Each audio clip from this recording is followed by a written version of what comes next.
Boa tarde a todos. O material que a gente usa de base para os estudos de hoje, que é os complexos parentais, é o livro do Manuel Filomeno de Miranda, Temas da Vida e da Morte, o livro da Joana de Ângeles, Vida, Desafios e Soluções, e o livro Triunfo Pessoal da Joana também, dentre outros, mas esses são os principais, conforme está no nosso roteiro. E a ideia, então, é poder pensar um pouco na forma como todas essas coisas que a gente vem estudando se manifestam nas relações, especialmente nas relações em família. Coisa simples, coisa fácil, barbadinha de falar. Estou me sentindo super pronta para falar disso, tanto que eu vou ler o que a Joana escreveu para a gente poder refletir. Porque é de uma complexidade, assim, e especialmente porque toca nas nossas questões mais íntimas, porque diz respeito a tudo que a gente vive em família, com pais, com filhos, com companheiros e companheiras, e assim por diante, e as dificuldades que a gente vivencia, que vão estar sempre relacionadas com essas questões, né? Então, vamos juntos fazer essa travessia, vamos ver se a gente sobrevive à aula de hoje. Mas vejam só que coisa linda a maneira como a Joana traz, inicialmente, ela começa falando inicialmente no Vida, Desafios e Soluções.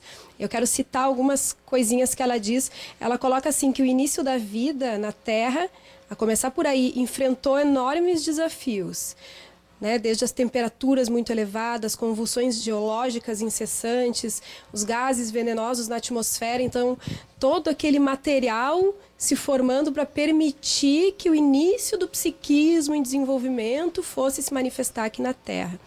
E olha como é que ela diz: lentamente, o psiquismo existente na imensa geleia que envolvia o orbe desceu à intimidade das águas abissais dos oceanos, dando início às primeiras moléculas.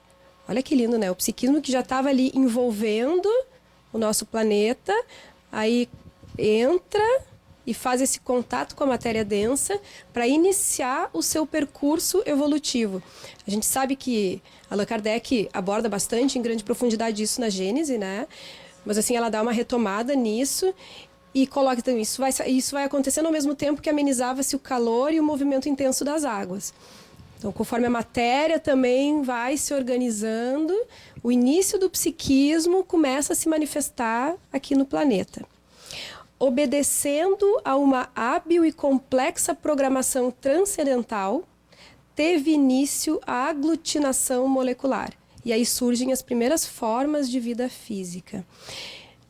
Aí a gente tem a junção das teorias evolucionistas e criacionistas, que parece que não tem como a gente encontrar um ponto de união entre essas questões, e o Espiritismo nos traz, enquanto um evolucionismo criacionista, justamente essa união entre aquilo que a gente entende como a evolução das espécies e também como a origem de tudo sendo um processo que é transcendente, que transcende a matéria e que tem origem na criação divina, né? Então tem origem nesse algo mais para dar início a essa caminhada evolutiva das espécies. Dali seguem-se 2 bilhões de anos e aí a gente tem o ser humano com todos os avanços tecnológicos que a gente conhece, os avanços morais nem tão grandes assim, mas também comparado com o início de tudo. A vida vai triunfando sobre o meio hostil. E as espécies, as dezenas de milhares, surgiram, se desenvolveram, desapareceram, repetindo-se em ciclos de periodicidade de aproximadamente 100 mil anos. Para a espiritualidade parece tudo assim, né? 100 mil anos, as espécies vão trocando, vão vindo, vão desaparecendo, e assim a gente vai tendo a possibilidade de ir evoluindo e se lapidando devagarinho. É inexorável o aprimoramento das formas que envolvem o psiquismo. A forma material que envolve o psiquismo vai lentamente se aprimorando conforme a necessidade desse mesmo psiquismo de poder se manifestar e ir se desenvolvendo.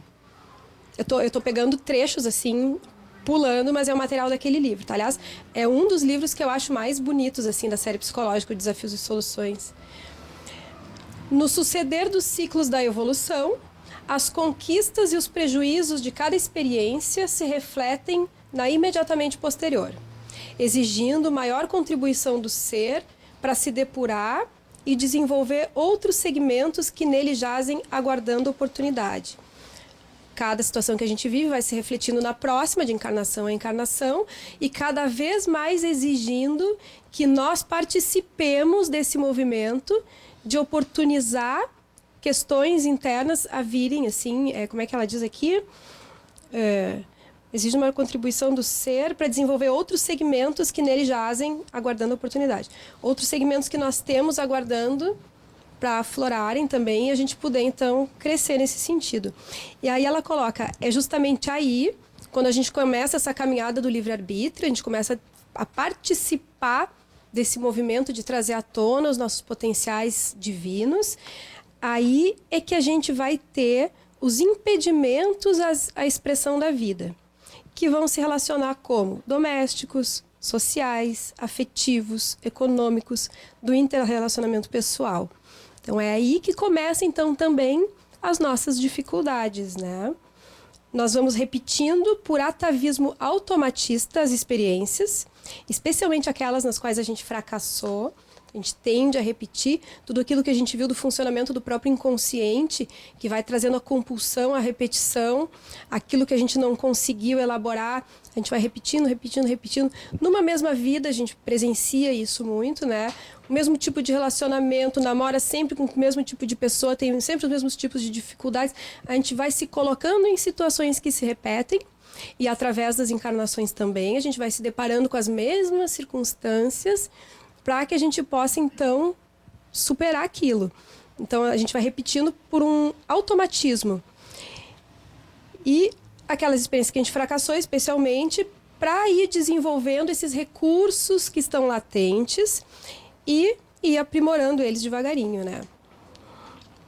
Aí ela nos lembra aquilo que o Espiritismo aborda com muita profundidade, que esses impedimentos familiares e domésticos têm raízes justamente na necessidade da gente conviver com os mesmos problemas que a gente gerou no passado, que a gente produziu para os outros.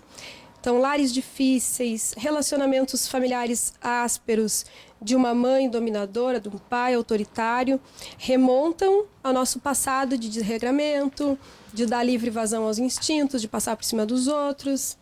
E aí a gente vai se deparando com as mesmas circunstâncias para ter que lidar agora na condição, né, do outro que está sofrendo aquilo. E olha que bonito como ela coloca, que forte, que profundo, que intenso.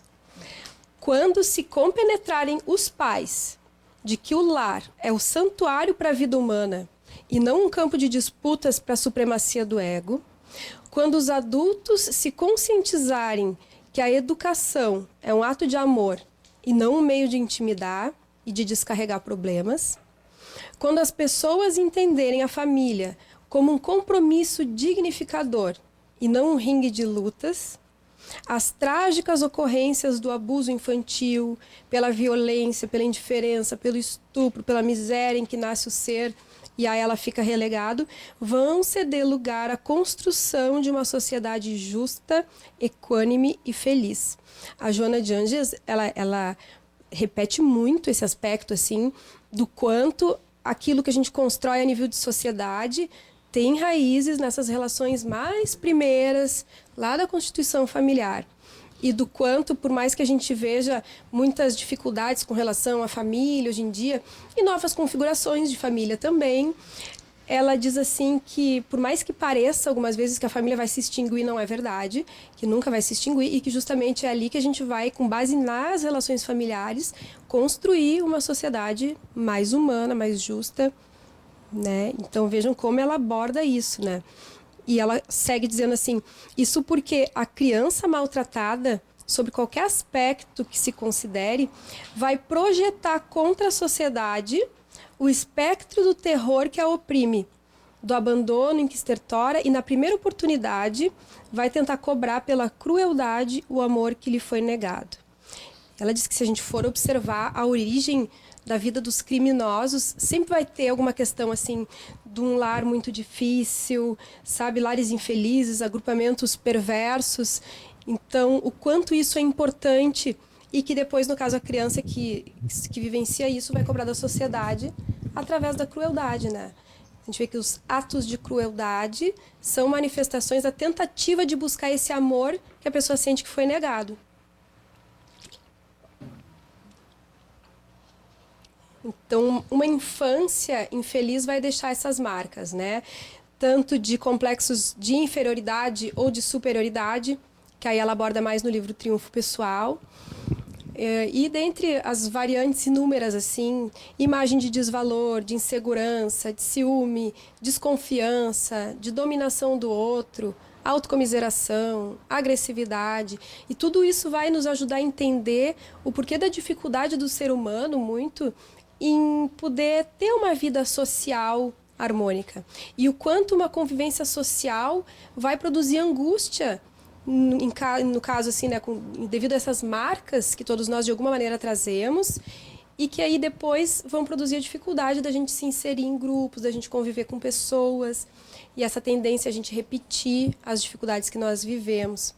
Por outro lado, se o indivíduo apresenta essa dificuldade também de poder fazer parte dos grupos, muitos grupos também se apresentam com dificuldade de acolher os indivíduos.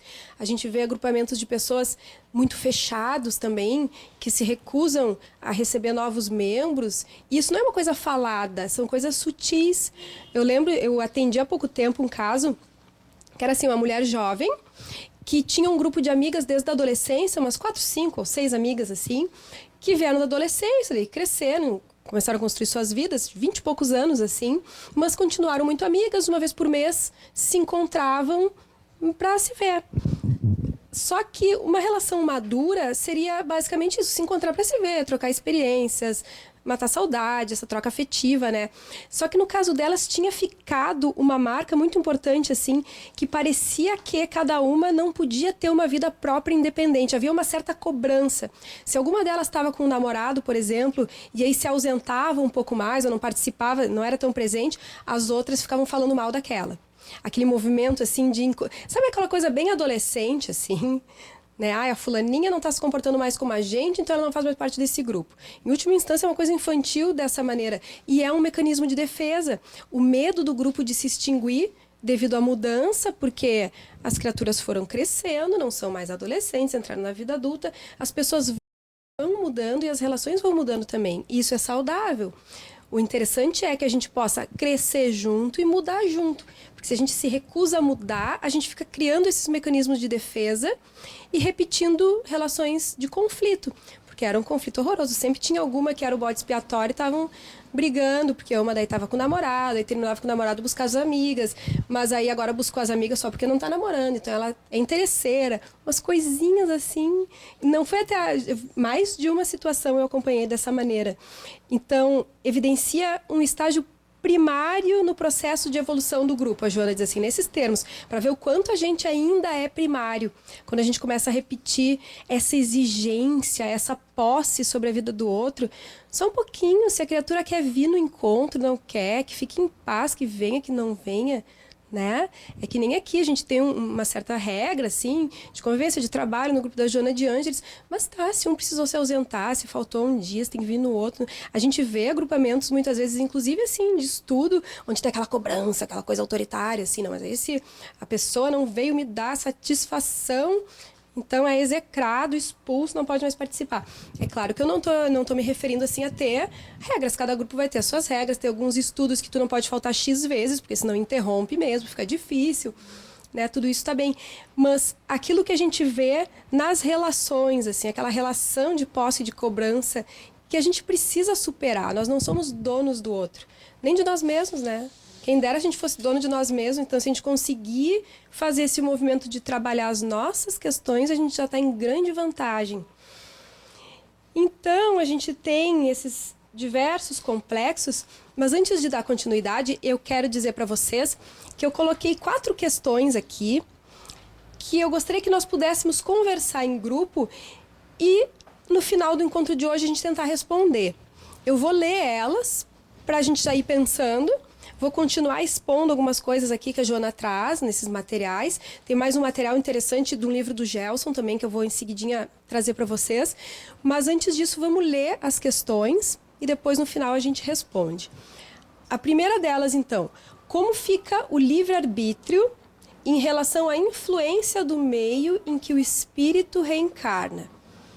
O livre-arbítrio e a influência do meio. A relação entre herança emocional e psicológica com o passado do espírito. Herdamos dos pais as características psicológicas? Como se estabelece a relação entre as emoções, o perispírito e a hereditariedade? Interessante, né? Para a gente pensar e depois poder fazer um fechamento dessa questão do psiquismo e dos complexos parentais, de como aparece nas relações.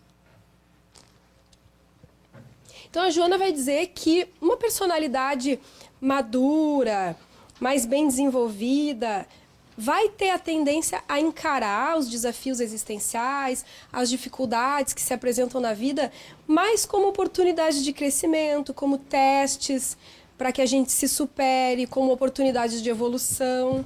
E aí vai tender a não se desesperar tanto em face das coisas que vão acontecendo na vida. Porque tem esse entendimento e do quanto as coisas aqui desse mundo são passageiras. E ela, por fim, diz o seguinte, que os impedimentos familiares, essa coisa truncada nas relações, que dificultam a nossa vida, que não deixa a gente ser feliz, isso tudo vai ser superado pela consciência do amor. Conforme nós vamos desenvolvendo essa consciência dentro de nós, aprimorando as nossas capacidades de amar, a gente vai superando também as dificuldades nas relações familiares. Então a gente vê que tem uma interação muito dinâmica entre aquilo que o espírito traz, as nossas características que nós já trazemos, a genética e as questões familiares do contexto onde a gente está inserido. O próprio arranjo psicológico ele vai se dar com uma combinação de uma série de elementos. A gente sabe que o processo reencarnatório ele começa já no momento da fecundação, sempre é importante a gente poder dar uma lembrada assim nisso, né? Se completa aos 7 anos, o encaixe do espírito no corpo, mas o Manuel Filomeno de Miranda, no livro Temas da Vida e da Morte, ele vai acrescentar que é na adolescência, ali, a partir mais ou menos dos 12 anos, que de fato se conclui o processo reencarnatório. Se por um lado ele semifinaliza, vamos dizer assim, ele aos 7 anos, ele vai terminar de se completar, a finalização desse processo vai se dar no momento ali da transformação da glândula pineal na adolescência, que é a glândula que fica como veladora do sexo e que a partir daquele momento a ciência materialista entende que ela se calcifica e passa a não ter mais utilidade nenhuma, mas que a gente sabe pelo espiritismo e tudo aquilo que o André Luiz traz na obra dele, o quanto, na verdade, é ela que vai permitir, então, que todas as características do espírito que estavam ali mais escondidinhas, mais reprimidinhas durante a infância, é no momento da adolescência que elas vão aparecer com toda a sua clareza, com todo o seu esplendor, seja os seus traços mais difíceis, como aquelas conquistas também do espírito. Então, na adolescência, a gente vê a criaturinha ali chegando com os 2 pés no chão, no planeta Terra, se mostrando como é. Então, dentre outras questões, por isso também a gente tem alguns conflitos no período da adolescência, além de todas as modificações do corpo, hormonais, psicológicas e tal. Então, tem realmente essa chegada do espírito que então completa o seu processo de reencarnação. A gente sabe que a gente vai ter, então, o nosso programinha kármico, mais ou menos definido, conforme a necessidade de cada um de nós. E depois todo o processo, né? Durante a gestação, durante o parto, tudo vai trazendo elementos que vão se agregar nessa composição psicológica, conforme as necessidades de cada um de nós. A gente sabe, então, que desde a simpatia ou a animosidade dos genitores com relação ao bebezinho que está vindo, de uma certa maneira vai sendo sentido pelo espírito. Por isso que a gente tem também alguns casos de aborto espontâneo, às vezes quando o espírito está muito apavorado, né, com a chegada, que está tão assustado que inconscientemente acaba se abortando. Está com tanto medo, é um impacto psicológico tão grande que ele acaba fugindo. Né? E muitas vezes consegue, depois de uma nova gestação, vir. Então, a orientação também, nas casas espíritas geralmente é que a mãezinha também se tranquilize, possa ir acolhendo, dando segurança, dando tranquilidade para aquele espírito que está se preparando para vir, porque esse apoio emocional, materno e paterno, mas especialmente da mãe, vai ser muito importante para dar esse apoio para a chegada do serzinho que está vindo, né? E durante o período da gestação, além da vinculação fisiológica, a gente tem uma vinculação psíquica muito grande entre mãe e bebê. Então, não é para as mãezinhas se apavorarem, mas sim, é importante a gente poder, na medida do possível, se esforçar, né, para melhorar o nível de pensamentos. Eu lembro que durante as minhas gestações, eu gostava de ver filmes assim, policial, de suspense, filme de guerra, todas essas porcarias que aí a gente vê o nível evolutivo do ser. Mas aí, já que diante do compromisso de estar com um serzinho chegando, assim, eu comecei a não assistir mais nada na televisão, nem noticiário, e comecei a assistir programas mais otimistas e comédias e outras coisas, e acabei mudando os hábitos. É impressionante como são hábitos. A gente muda, no início a gente precisa fazer um certo esforço, e depois a gente começa a mudar isso. E é importante, porque a gente fica com aquelas reminiscências, sabe, inscritas no psiquismo, fica na cabeça, a gente sonha, vai dormir agitado depois de ver um filme pesado, por exemplo. Então, quando se está com um bebezinho na barriga, é mais importante ainda, porque sim, o bebê vai estar recebendo com muita facilidade esses elementos psíquicos da mãe. E depois o recém-nascido também tem uma capacidade de telepatia mais ampliada, que é muito interessante, assim. Os bebezinhos sentem com muita facilidade o campo mental, especialmente daquelas pessoas que se lhe vinculam afetivamente. O espírito está recém chegando, né? Tá com metade para dentro, metade para fora, vamos dizer, brincando assim, né?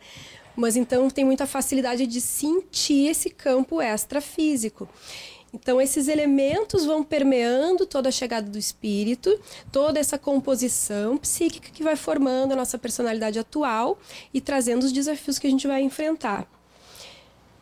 Então, esses fenômenos emocionais dos pais vão sendo adicionados às conquistas passadas do espírito. O espírito tem as suas questões já, vão sendo adicionadas todas essas experiências, que são muito importantes, sejam elas quais forem.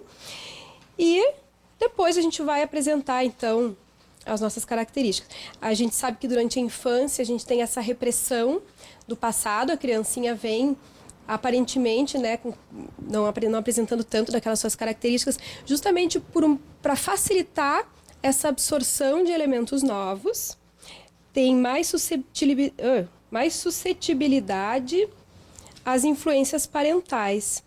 A gente costuma dizer que, às vezes, até os sonhos das crianças têm a ver com a dinâmica psicológica dos pais, ou com conflitos que os pais estão vivenciando, aparece nos sonhos, nos comportamentos das crianças, especialmente até os 5 anos.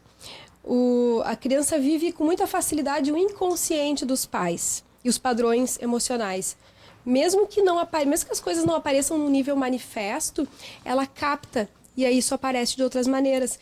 Eu atendi uns anos atrás uma paciente que no início ela não sabia se ela buscava terapia, se ela levava o filho para terapia. O filho na ocasião tinha uns 6 anos mais ou menos. E a dificuldade era muito com o menino, porque o menino estava muito agressivo e vinha e chutava ela e tal. E aí optamos por ela vir para terapia.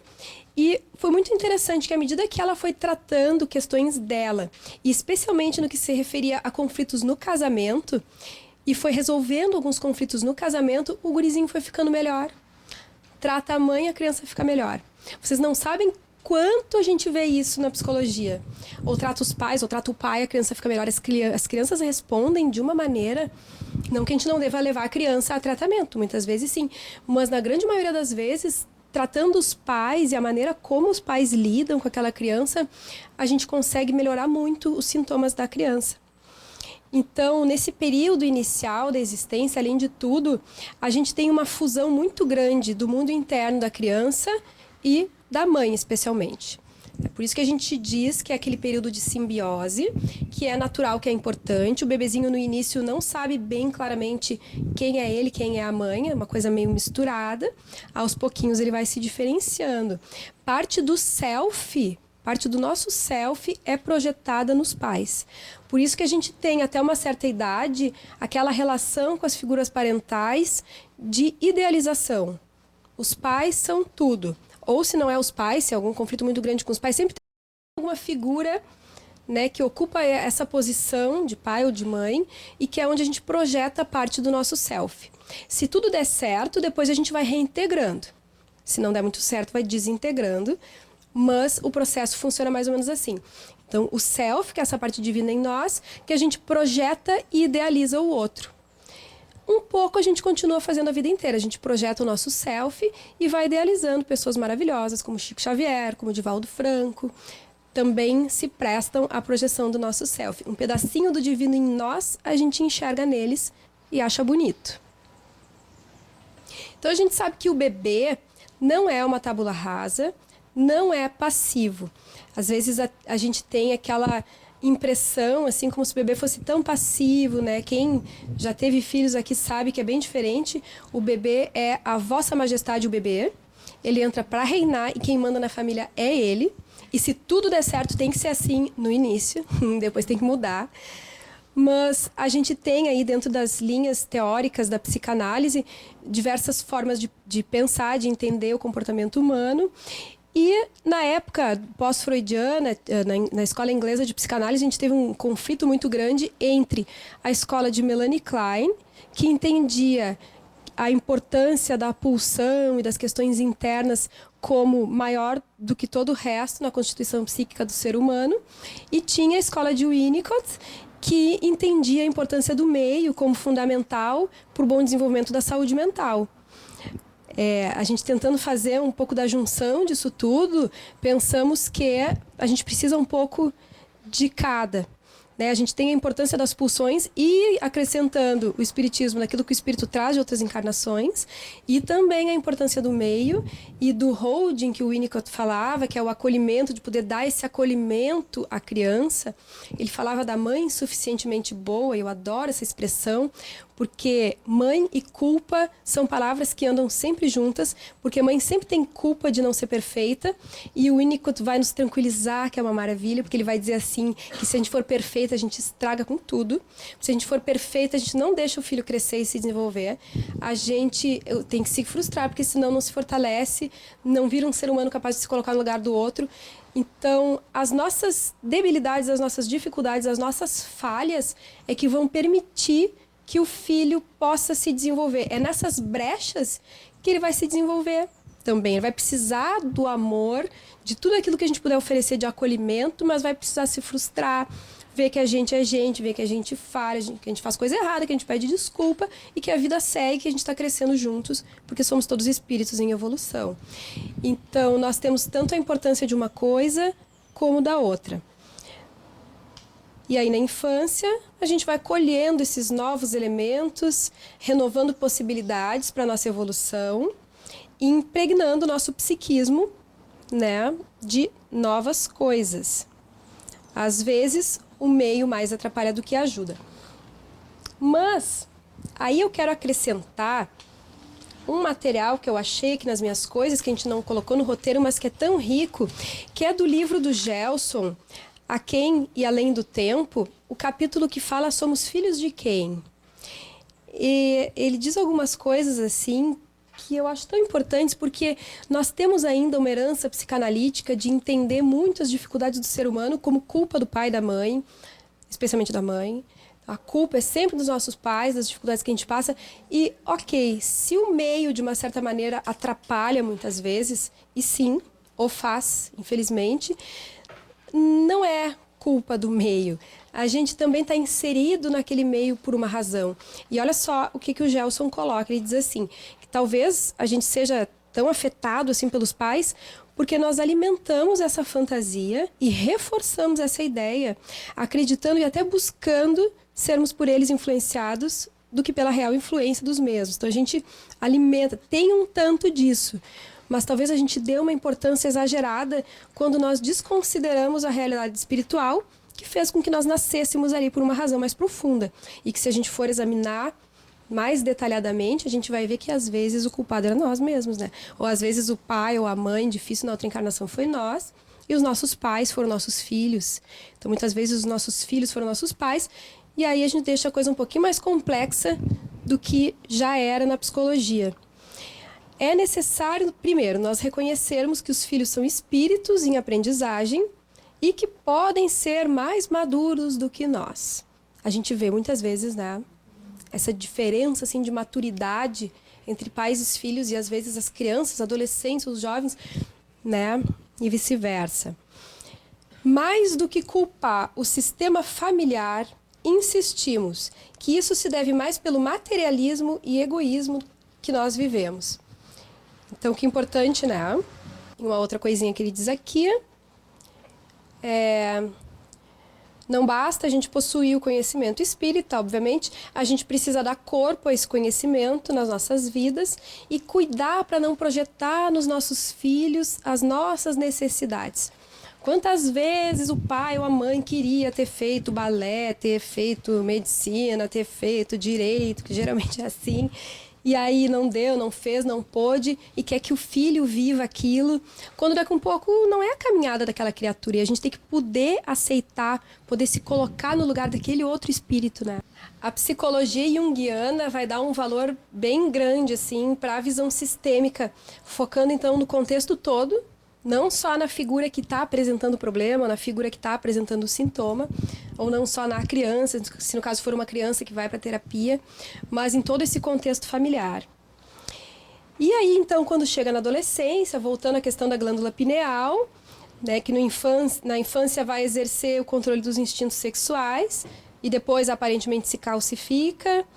E o André Luiz vai explicar que ela segue segregando hormônios psíquicos ou unidades-força, que controlam o sistema sexual e endócrino, acordando as forças criadoras da psique. Então, de uma certa maneira, a glândula pineal ela vai ter uma participação importante em permitir a manifestação maior desse espírito, então, plenamente reencarnado no seu corpo físico. Então, nesse momento, é normal que venha à tona coisas do passado espiritual, impulsos e paixões vividos na outra existência, que vai completar, então, a formação da personalidade atual. No caso de conflitos familiares, com filhos e na adolescência, tem toda uma questão, assim, né, que a gente vê que acontece bastante nas famílias.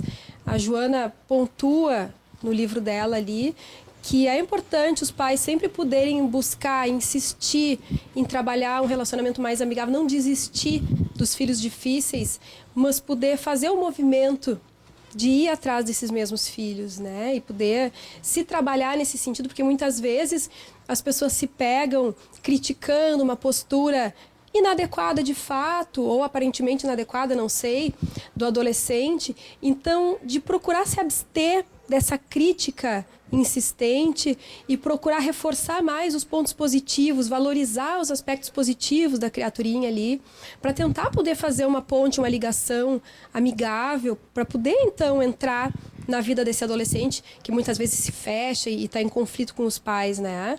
É claro que isso não quer dizer ser complacente com atitudes transgressoras, porque não é assim, então, para ficar de bem com meu filho, eu vou deixar fumar maconha dentro de casa. Claro que não, né? Não é isso, assim, mas é poder aceitar algumas escolhas que não sejam patológicas, obviamente, como o uso de drogas, mas de poder, então, fazer, né, reduzir a crítica, refletir sobre pontos positivos, elogiar sempre que possível, mas elogiar coisas verdadeiras, né? Porque o inconsciente não mente, a gente tem que falar daquilo que a gente acredita, mas a gente procurar enxergar esses mesmos pontos. O arquétipo do pai e da mãe são realmente muito poderosos. Essas imagens que ficam pra gente são de uma força, assim, né? Então, a gente ocupa um pouco essa posição que todos nós temos registrados dentro de nós. Tinha mais um elemento aqui do Gelson, no que se refere a essa questão arquetípica tão interessante, que ele diz assim, ó, que a gente tem alguns modelos e padrões que orientam as nossas vidas, tanto no campo biológico, que aí são os instintos, e no campo psicológico, que aí são os arquétipos. E aí a gente tem assim, só que a importância é da gente viver esses arquétipos não de uma forma reducionista, né? Diz assim, o arquétipo da mãe está associado com uma coisa de doação, de nutrição, de gestar e dar forma, mas que num outro aspecto, no aspecto negativo, pode ser vivenciado como algo que sufoca, que é invasivo. O pai, que é devoradora, a mãe devoradora, e o arquétipo do pai, que se por um lado tem um aspecto positivo, uma função positiva de mostrar um caminho, de possibilitar a civilização, negativamente também vai ter aquela função castradora, de uma ideologia cega. Então, a importância da gente não ir para esse extremo, para esse outro extremo, poder vivenciar essas funções sem ir para o extremo. Eu acho assim que a gente também tem que considerar a idade dos pais, né? A experiência dos pais e se a criança ela foi, como é que vou dizer, ela foi esperada, ela sabe, e desejada, né? E tudo tem uma série de fatores que eu acho que implica, não é? Então, a gente não pode culpar os pais, né? Porque realmente eles sempre, eu acredito que eles dão o melhor que podem com o conhecimento que eles têm, né? E muitas vezes até com que eles também foram criados, né? Que hoje a gente vê que, eu não sei, eu sinto assim, que eu tenho 3 netos, eu sinto que essa geração, que eu digo terceiro milênio, parece que as crianças já vêm prontas já, essas crianças. Já vem pronta. Elas pegam assim na hora e tudo. E eu acredito que, eu penso assim que também eu vou aprender muito com meus netos. Eu acho que nós vamos aprender com os netos, né? Porque eles são incríveis, essas crianças. Então, eles estão diferentes, outra geração. né? Exatamente. Então, sim, estão apresentando outros desafios, né? Se por um lado a gente tem outros recursos, hoje com tudo que já se pôde estudar nas gerações passadas, o que está chegando agora não tem estudo, sabe? Tem estudo, mas assim, tem coisa nova chegando, assim. Então, apresentam-se novos desafios. Mas o contrário também é verdadeiro, porque eu vejo muito também no consultório, eu que trabalho com adultos, assim, filhos e filhas de pais que foram muito difíceis e que agora cuidam dos seus pais, e aí tem aquela ambivalência, assim, de ter muito rancor, muito ódio, mas ao mesmo tempo se cobrar e querer cuidar, e muitas vezes cuidar e fazer tudo o que podem, mas aí ficar com aquela culpa por sentir ódio. Então, como é delicado isso, por isso a importância da gente reconhecer esses sentimentos negativos. De novo, não é para ficar chafurdando neles, assim, mas é para reconhecer e aceitar, porque às vezes são inimigos de outras encarnações e com quem a gente teve vivências horrorosas. E nessa encarnação, por mais horroroso que seja, já é mais light do que na outra. Então, daqui a um pouco nessa aqui foi um bando de xingamentos e na outra foi sangue. Então, nós já estamos no ganho, a coisa já está melhor do que antes. Só que não dá, a gente não tem que esperar que seja tão rápido, não é de uma hora para outra que a gente vai conseguir amar aquele inimigo. A gente está em processo. Então, o esforço de poder, sim, agir pelo bem, mesmo que o sentimento seja ruim, né? Pensando agora num caso que eu atendo, de poder, sim, cuidar da mãezinha doente, mesmo que ela tenha sido uma bruxa, né? Cuidar, ok? Né? Procurar dar afeto na medida do possível, não consegue dar mais que aquilo, não consegue sentir um amor genuíno, mas faz tudo o que pode. Eu fico pensando, meu Deus, essa pessoa cuida, faz tudo direitinho para essa mãe, sabe? Não tem o que se culpar, mas a culpa, sim, pelo sentimento. Então, a gente tem que poder aceitar, acolher, respeitar o sentimento, não dar vazão. Se ela desse vazão, ela trataria mal, tá? De vez em quando escapam uns xingamentos, né? Isso é que a gente vem trabalhando, assim, não precisa descarregar a sua raiva na pobre da velhinha lá, por mais que ela mereça às vezes. Não é isso, não é esse o caminho. Trabalhar dentro de si para não precisar vazar esse sentimento negativo. Mas se perdoar por isso, né? Porque é um processo. E geralmente a gente já está no lucro. Mas entendam, é delicado isso que eu estou falando, porque não é simplesmente assim, não, então tá, então o próximo eu deixo para a próxima encarnação. Não é isso. É a gente estar atento a isso, mas se livrar da culpa. Exatamente, tanto com relação aos nossos filhos, como com relação aos nossos pais. É importante. E aí tem uma outra questão, assim, que quanto mais a gente conquista a nós mesmos, melhor. Só que para tornar a coisa um pouquinho mais difícil, né, cada dia vai um pouquinho mais, veja bem, conquistar a si mesmo não é questão de evolução ou moral. Porque o sujeito pode se conquistar bastante e não ter elevação moral. Conseguem entender isso? A gente pode se conquistar nesse sentido de ir trabalhando as nossas emoções, os nossos sentimentos, e não necessariamente estar evoluindo moralmente.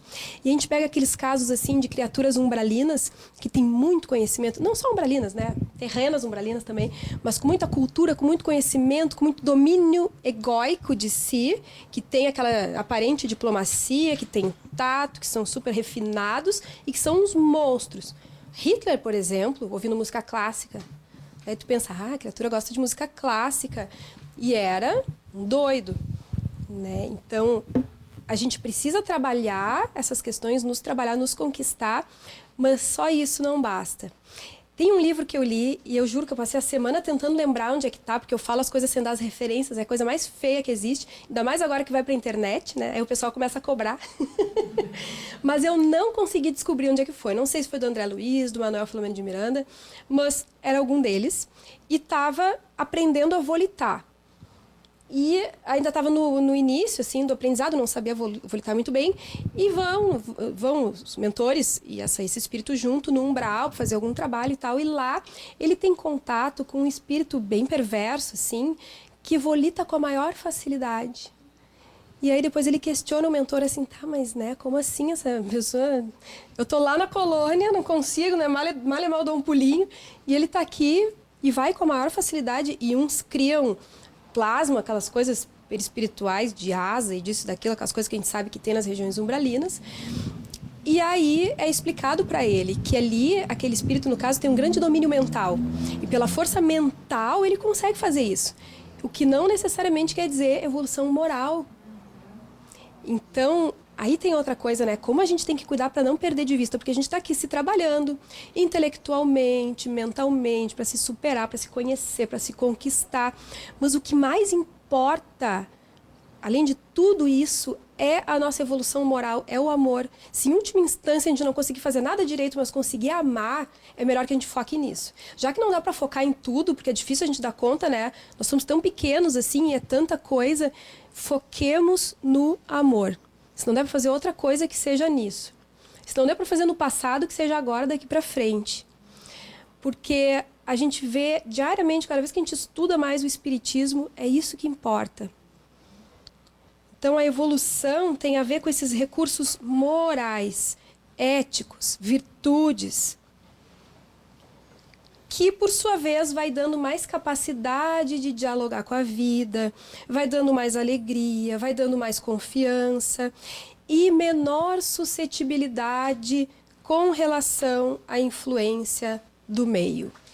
Olhem que importância. Quanto mais o espírito é evoluído, menos ele fica suscetível à influência do meio. Quanto menos evoluído, mais fácil da gente ser influenciado pelo meio. Se a gente está num meio difícil, assim, a gente se influencia com muito mais facilidade.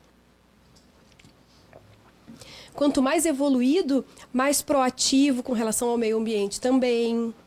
Quanto mais frágil, mais absorve as dificuldades do ambiente. A família é muito importante, mas ela não condiciona o espírito. Então, de fato, não é culpa da família. Se a gente deu errado, a culpa é nossa. A família teve a sua participação, a sociedade teve a sua participação, mas a força está em nós.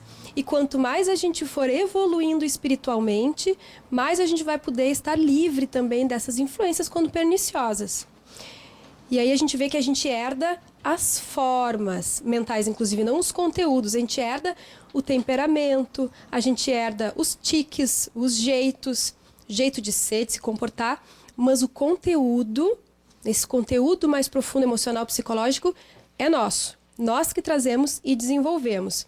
E aí a gente vê pessoas que têm um temperamento mais agitado ou mais agressivo, mas que são mais puras de coração, que daqui a um pouco não guardam rancor, que lidam com mais tranquilidade com algumas coisas, e outros que são extremamente calmos e que são os monstros espirituais.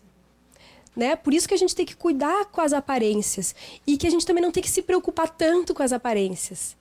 Então, se a gente tem um temperamento mais ou menos assim ou assado, não é tanto isso que importa. De novo, é o desenvolver esse conteúdo, essa capacidade de se relacionar com o amor. Esse é o nosso ponto. E aí essa questão assim da família não condicionar o espírito, eu me lembro muito do Francisco de Assis, na família dele, que o pai era comerciante e queria muito que ele fosse comerciante também. E, primeiramente, mandou ele para a guerra. E ele foi para a guerra, para as cruzadas, tá, aquela coisa assim, para virar homem, né?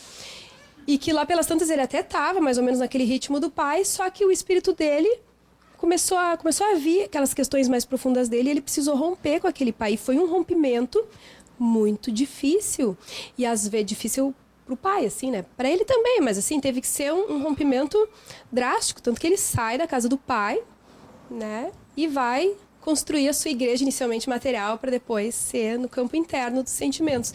Mas, às vezes, é preciso a gente suportar a contrariedade da família não aceitar um caminho que o espírito precisa tomar. Então, daqui a um pouco a gente veio para tomar um rumo, para agir de tal maneira, e a família não concorda e vai continuar não concordando e a gente tem que aceitar que não concorda, mas fazer. Porque a responsabilidade é nossa, porque quem veio, né, viver tal coisa, fazer tal coisa na Terra, somos nós. Então, esse é um outro ponto delicado, assim, que não é para estimular os conflitos familiares, mas que é para a gente poder responsabilizar cada ser também por si, pela sua tarefa na Terra, com todo o amor, com todo o carinho, mas poder, se necessário, sim, ser firme e manter aquilo que veio fazer na Terra. Assim como Francisco de Assis o fez.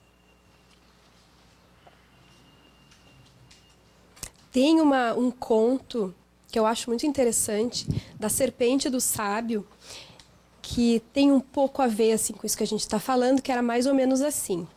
Era um campo assim, onde tinha uma serpente, uma cobra venenosa, que atacava todo mundo que passava por lá. Então as pessoas evitavam aquele caminho em função daquele animal agressivo que estava ali. E um dia um homem muito santo, muito sábio, que estava fazendo uma peregrinação em prece, passa por lá e a serpente faz um movimento de atacar ele. Mas ele, imediatamente, só no olhar, assim, já domina a situação e diz para ela: minha irmã, não é assim, a gente não deve viver agredindo os outros seres. E daí ela não ataca ele e ele segue caminho. Com base nisso, a serpente resolve se modificar e aí ela passa a não atacar mais as pessoas. Só que com o tempo as pessoas começaram a identificar que a serpente estava mais passiva, não estava atacando e começaram a pisar nela. As pessoas pisoteavam, davam pedrada e lá pelas tantas ela se recolhe amedrontada para a toca e o tempo passa e aquele homem retorna pelo mesmo caminho e encontra ela ali. E chama a atenção dele, o estado da diferença, assim, como ela está amedrontada, submissa, assim. E aí ele pergunta o que houve. E ela diz assim: pois é, eu segui a tua orientação. Eu parei de atacar. E aí ele diz assim: não, minha irmã, mas tu não entendeu muito bem o que eu disse.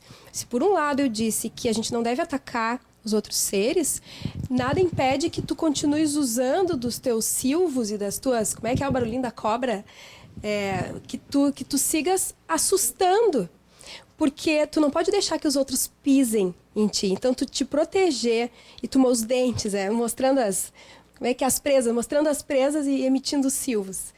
Que tu continua mostrando os teus dentes. Não precisa morder, mas mostra os dentinhos, porque senão então é a defesa.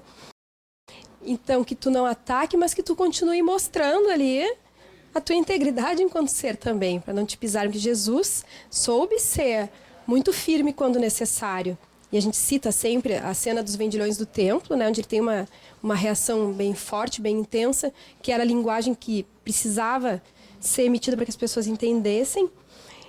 Então, a gente poder conciliar essas duas formas dentro de nós, do ânimos e da ânima, do masculino e do feminino, desse agressivo que não é de agredir os outros, mas de poder se proteger, de poder ter firmeza. Quem gostaria de começar a responder as nossas questões? Como é que fica o livre-arbítrio com relação à influência do meio em que o espírito reencarna, com base no que a gente está conversando, com base no que a gente leu? Não, eu penso assim, que eu acho que vai depender do meio onde o espírito encarnou, né? Eu não sei, diz que o espírito também, ele escolhe a família onde vai encarnar. Muitas vezes, porque às vezes tem algumas provas que tem que passar, alguns resgates, não é, de vidas anteriores. Então, ele pode ter vindo naquele meio até para poder resgatar alguma coisa mas vai depender da evolução, do meio e da experiência dos pais também, não é? Em ser pais. Então, tudo é um conjunto. É tudo um conjunto. Tudo um conjunto. Porque o livre-arbítrio ele sempre vai estar presente, né? O meio vai ter o seu papel, vai ter a sua influência e aquilo que a gente falou agora há pouco, né? Mas quanto mais evoluído o espírito, mais ele vai ficar independente do meio. Menos influência o meio vai exercer sobre ele, né? Qual a relação entre a herança emocional e psicológica com o passado do espírito? A gente sempre vai trazer o material do nosso passado espiritual que vai se reatualizar com esses elementos do presente. Então, sempre vai estar presente. Sempre vai ter uma relação com o passado emocional e que vai se somar com as experiências atuais. Né? Herdamos dos pais as características psicológicas? Não, né? Todos de acordo. A gente herda os padrões, as formas, mas não o conteúdo. As características psicológicas são próprias do espírito. E como se estabelece a relação entre as emoções, o perispírito e a hereditariedade? Esse aqui acho que daria margem para mais uma outra aula específica, né? Porque a gente sabe o quanto as emoções elas ficam inscritas no perispírito e o quanto as vivências emocionais deixam marcas no perispírito. Então, o nosso perispírito vai carregar as marcas do nosso campo emocional e vai trazer de uma experiência encarnatória para outra, vai ajudar com que se manifeste. E ele também vai permitir que algumas emoções, algumas cargas que tenham ficado, sejam escoadas através do corpo físico na encarnação atual, né? Ele que vai permitir, então, essa impressão no corpo físico para se liberar de marcas que ficaram nele. Ele traz essa necessidade da vivência psicológica para se reharmonizar quando está em desalinho com alguma marca do passado. Então, essa relação entre os três é muito importante, né? E vamos precisar encerrar por hoje.